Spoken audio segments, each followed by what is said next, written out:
was through an investigation by a committee that worked very hard the year that I was president. It was chaired by Jim Rigby, and there were likely about 7 or 8 different things that they investigated and narrowed it down to this park, and with the club's endorsement. It was a pretty exciting process, actually.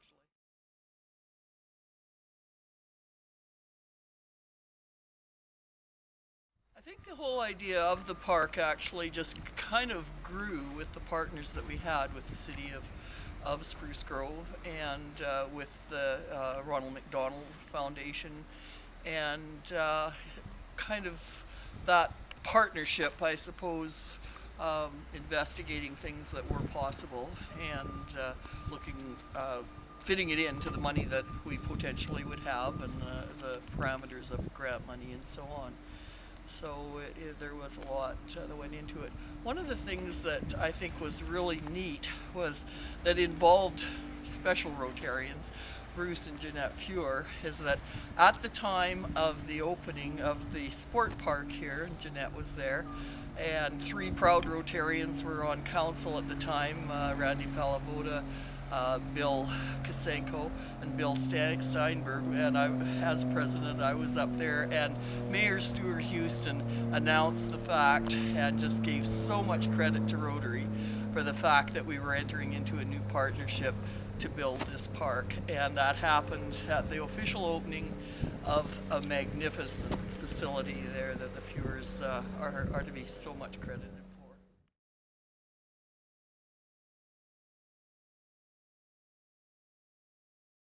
Well, of course, our money was taken and well matched by opportunities that came through the city of Spruce Grove, topped up by a portion of the grant for accessibility through the Ronald McDonald Foundation. And it just kind of grew from that. And this land was available next door to a magnificent facility, of course, our TransAlta Tri-Leisure Center. So everything just kind of came together at the right time, and this committee had investigated, so many of the possibilities to enhance the community with a local legacy project for us. So everything just fell into place, and I give Jim Rigby a lot of credit for him spearheading us through to the fruition of this park.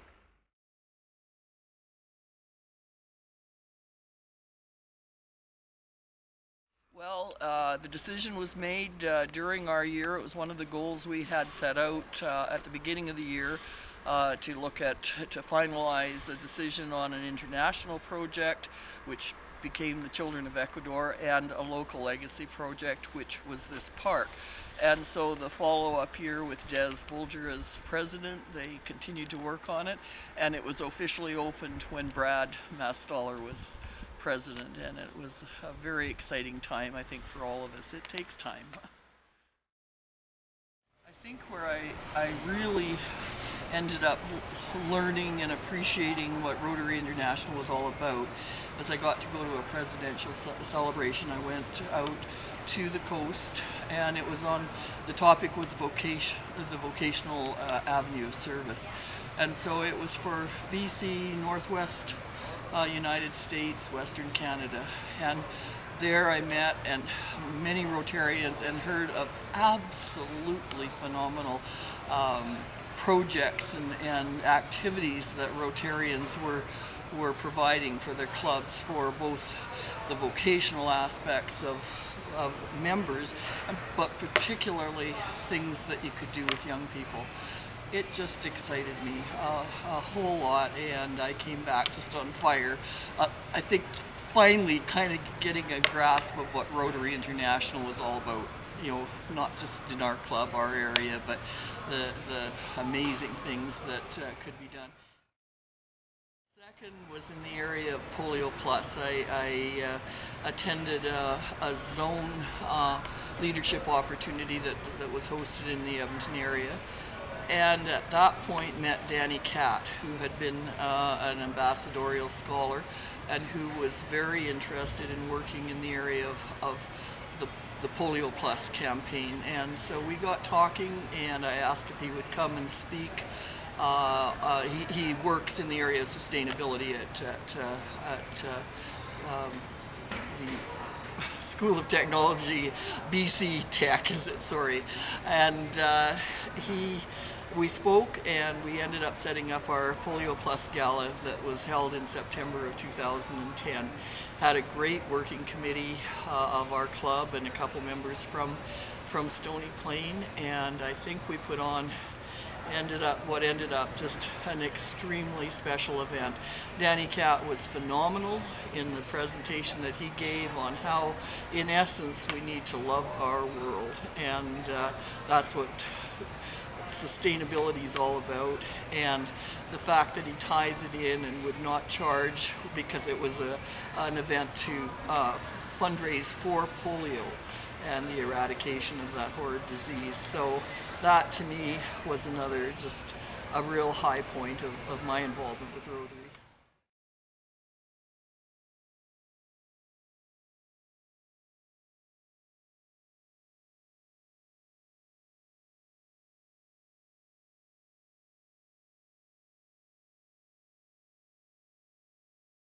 Well, the beginnings actually originated with Dave Oldham at the high school. What we had again was another committee that was chaired by International Director Randy Palavoda that looked at possibilities for an international legacy project. And so through that year, he brought forward ideas. And the linkage with the children of Ecuador was truly a gift, because it started here at the high school, and of course with Dave Oldham and his sister Christina, I believe, or Christina. But anyway, it just kind of got settled in the way that the club, we had facilitated some objectives for our year, and 2 of the 7 objectives were to set some local and international project, and so we had people working on it from our club, and that's, with the eye to a legacy project, both local and international, and that's how Children of Ecuador was decided upon. There certainly has been so much more work since then done, but at that point we knew that's where we wanted to head for a major. All that it does, and its reputation, solid reputation, and all the goodness that does come out of all the people involved and clubs, individuals, it's going to stand tall. I think on the international front it is well recognized through the United Nations and the World Health Organization for all that it can do, the amazing things that it can do. So I think Rotary International and of course our own club, I think there's going to be good things just around. I likely do to a point have a different insight, because it has been a different corner of the world than what perhaps a lot of the members, both locally and beyond, their backgrounds. But I think the main thing is just a full appreciation for all the different talents and gifts that the variety, the cross-section of people that get involved in Rotary and what they bring to the table, and the way things can be looked at from so many different perspectives. I hope the working in the nonprofit world has been helpful to the work of our own club, and certainly, as I say, I think it's an appreciation for what volunteers can do, and the strength and the power of what you call community development at its essence, sowing the seeds for things to happen, and then mobilizing whatever resources, the fiscal and human resources that are needed. Rotary has much power in that area, and it works well with the cross-section of people that do get it. It has been a different, at the time that it was Jim Rigby who asked if I would consider being then vice president, which puts you on to the 4-year run, and I was flabbergasted. I was in tears, as a matter of fact, that I would be considered, because I did have such great respect for and maybe didn't even really fully tune into the fact we had two very strong women, Jeanette Feuer and Janice Scalzo, as presidents of our club.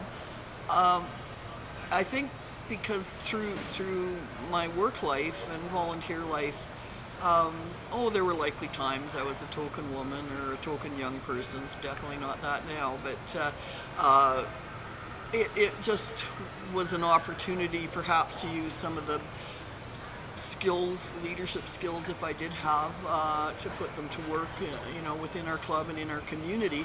And I just found that really exciting, and I was so honored to be part of it. But at that time, I don't think I even had a full realization of the fact that women were so recently involved, relatively recently involved in Rotary, and in parts of the world still, it's still something that is foreign to some areas to have women involved.